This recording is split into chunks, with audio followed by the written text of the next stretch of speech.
Welcome to part 2 of Omniscient Reader's Viewpoint. I'm Dokja. Dokja can mean only child, reader, or individualist in Korean. I usually introduce myself to people like this. Then the following misunderstanding would occur. Oh, are you an only child? I am, but that isn't what I meant. Huh? Then my name is Dokja, Kim Dokja. My father gave me that name so that I'd become a strong man, even if I was on my own. However, thanks to this name that my own father gave me, I was simply living as a single man, unremarkable in my loneliness. In short, my life was like this. Kim Dokja, 28 years old, single. My hobby was reading web novels on the subway while going to and from work. At this rate, you'll get sucked in your smartphone. In a noisy subway, I raised my head reflexively. A pair of curious eyes were staring straight at me. They belonged to an employee from the Human Resources team, Yu Sang-ah. Hello. Are you going home from work? Yes. What about you, Yu Sang-ah? I was lucky. The manager went on a business trip today. Yu Sang-ah sat down. As soon as the seat next to me became vacant, a subtle scent came from her shoulder, making me nervous. Do you normally take the subway? That Yu Sang-ah made a dark expression. Come to think of it, this was the first time I'd met Yu Sang-ah on a subway train. Starting with personnel manager Kang to finance manager Han, there were rumors that Yu Sang-ah had men from the company driving her home every workday. Yet, unexpected words came from Yu Sang-ah's mouth. Someone stole my bicycle. Bicycle. You commute by bike? Yes. It's because I felt like I've been getting less and less experience since I've been working overtime a lot lately, and because there was also a bit of annoying matter. Things like that were why. And so that's how it was. Yu Sang-ah smiled brightly. Seeing her this close, I could kind of understand why men found her attractive, but ultimately it didn't matter to me.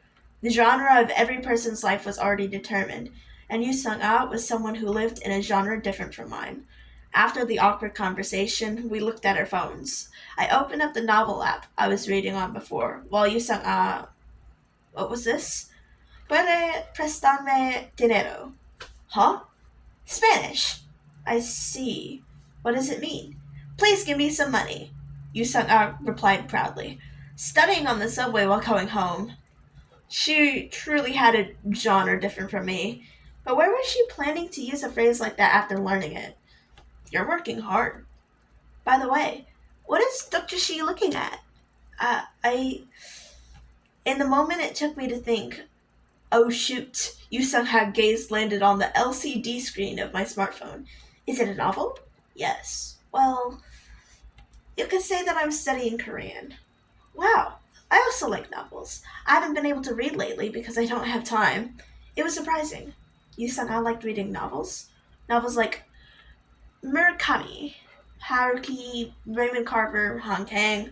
Ah, of course. Yusuna asked, Dokshishi, what writers do you like? You won't even know if I say their names. I've read a lot of novels. Who are the authors? At this time, it was really hard to say that I read novels as a hobby. I glanced at the title of the novel in the app, The World After the Fall. I've heard of that one. Author, Sing Shong. I couldn't say that I was reading The World After the Fall by Sing Shong. It's just a fantasy novel. What was it again? Right, Lord of the Rings? It's kind of like that. Yu Sang-a's eyes widened. Aha! The Lord of the Rings! I've also seen the movies. Yes, the movies are good. Silence followed. Yu Sang-a was still looking in my direction and seemed to be waiting for me to say something. It was getting awkward, so I decided to change the subject. It's already been over 1 year since we joined the company, hasn't it? It was around this time last year, I think. Time really flies. Yes, you're right. Back then, the two of us had no idea what was going on, didn't we? That's right. It seemed like yesterday that the contract period is over. I realized that I had said something wrong when I saw Yu Sang-a's expression. Yu Sang-a trailed off. I'd forgotten. Yusung-ah received credit for a foreign buyer last month and was already promoted to a full-time employee. Ah, that's right, that happened. My congratulations are late. Sorry about that. Maybe I should have worked hard to study a foreign language too. No, not at all, Dokjashi. There's still the performance review, and I didn't want to admit it, but the sight of Yusung-ah speaking was pretty cool. Her face seemed to glow with a brilliant light, as though the world's spotlight was shining down on only one person. If this world were a novel, the protagonist would likely be someone like her. In fact, it was an inevitable outcome. While I hadn't worked hard, Yu Sung-ah had. While I read web novels on the internet, Yu Sung-ah studied diligently. So it was inevitable that Yu Sung-ah would become a full-time employee and that my contract would be terminated. Dokjashi? Yes? If you don't mind, should I let you know the app I'm using? All of a sudden, Yu Sung-ah's voice sounded distant. It felt as though I was getting infinitely further away from the world, to rein in my mind, which felt as though it would drift away. I forced my eyes open and focused my gaze straight ahead. A boy was sitting in the seat opposite mine of the train. He looked a little over 10 years old. The boy, who held an insect collecting net in one hand, was smiling brightly as he sat next to his mother. Doksashi? What would it be like if I had a life different from the one I had now? In other words, what if the genre of my life had been different? Kindok. If the genre of my life weren't realism but fantasy, who would have been able to become the protagonist? Who knows? That was probably something I would never find out. However, if there was one I did know, it was this. It's fine, Yusanashi. Pardon? Even if you tell me the app, it won't be any use. The genre of my life was plainly realism. It's because a dokja has a dokja's life, you see. What do you... It's just that some people are like that in life. And in this genre, I wasn't a protagonist, but a reader. A dokja's life. Yusana was wearing a grave expression, so I waved my hand a bit to show that I was really alright. I didn't really know why, but this person seemed sincerely worried about me. Well, she was from HR, so she was probably aware of my work performance already. Dr. C says truly great things. What? Then I suppose I have my own life as well. A Sang-a's life. Yu-Sang-a seemed to have decided that as something as she turned back to studying Spanish. I gazed at her for a while before returning to the novel. Everything had returned to normal, but strangely my scrolling of the novel didn't go well. Maybe it was because I realized the weight of reality that I couldn't scroll down.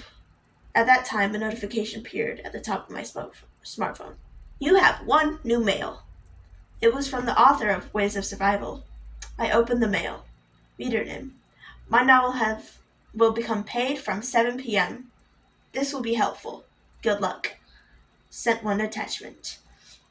The author said he would give me a gift. What was the gift? Like my name, I was also a reader by nature, so I was excited to receive the mail.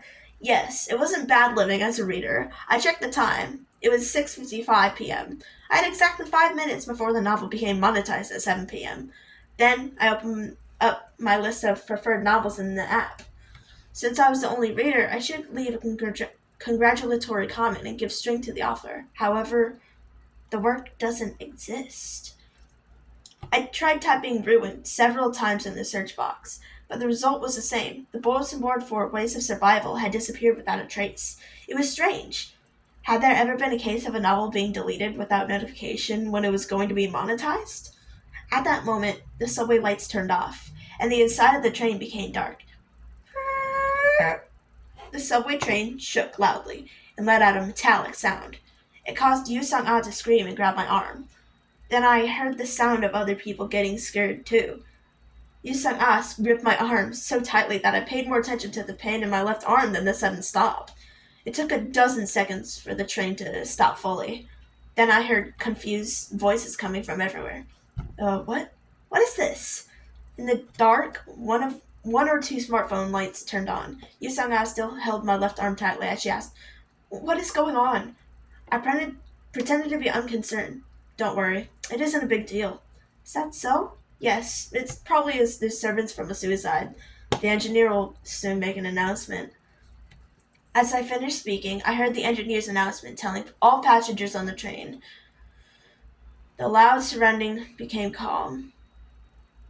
I sighed and opened my mouth. See, it isn't a big deal. Now, an apology will air and the power will come back on.